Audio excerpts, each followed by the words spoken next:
Inilah nama orang yang pertama kali melukis wajah Yesus.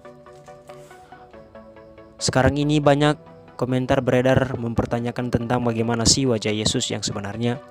Karena di zaman Yesus dulu datang ke bumi, belum ditemukan kamera yang dapat merekam wajahnya yang asli.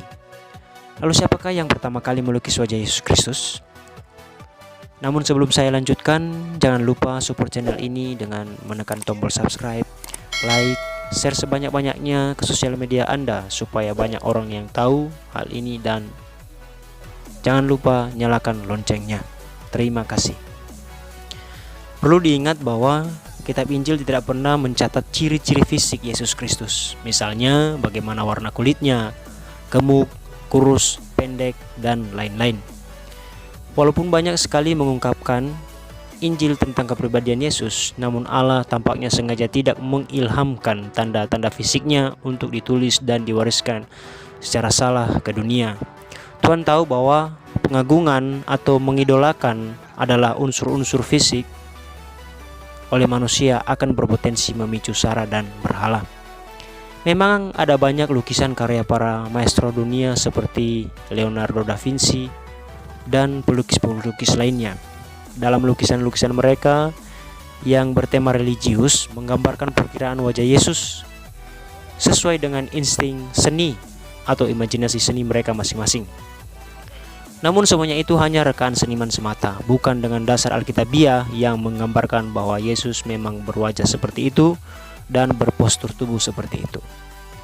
Namun di sisi lain, Wikipedia mencatat bahwa ada sebuah gambar yang bernama gambar dari Edessa. Dalam bahasa Inggrisnya adalah Image of Edessa. Nah, menurut tradisi Kristen adalah religi kudus yang berupa kain berbentuk bujur sangkar atau persegi panjang yang secara ajaib memuat cetakan wajah Yesus.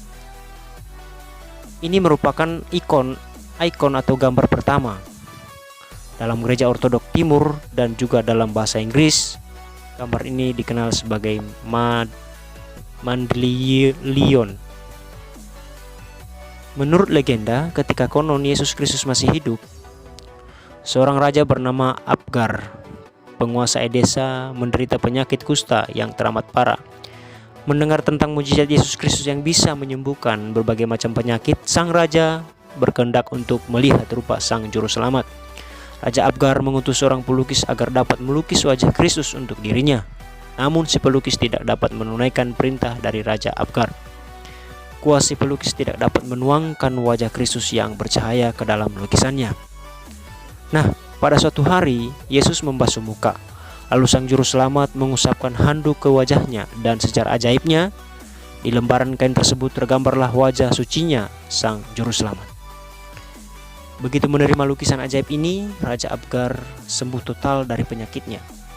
Legenda lain mengatakan bahwa Raja Abgar mengirim surat meminta agar Yesus bersedia datang untuk menyembuhkan, tetapi menerima surat balasan bahwa undangannya ditolak. Tetapi Yesus menjanjikan salah satu muridnya akan mengunjunginya kelak.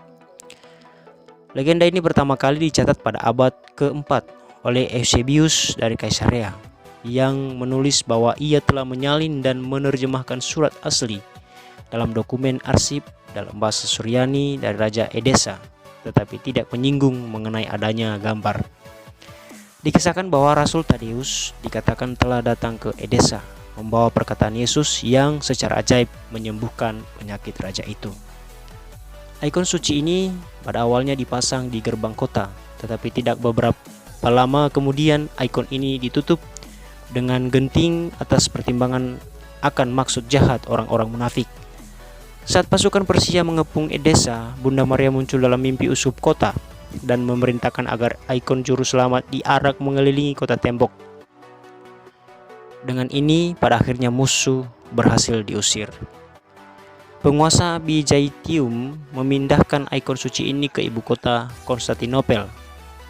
Namun saat Konstantinopel diduduki oleh pasukan Orde Salib, ikon ini ditentukan mereka menguasai, dan sampai sekarang tidak diketahui nasibnya.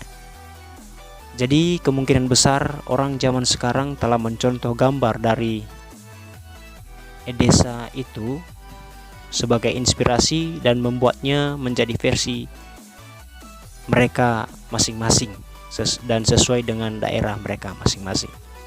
Jika ada yang tahu lebih rinci lagi, mohon dijelaskan di kolom komentar. Terima kasih.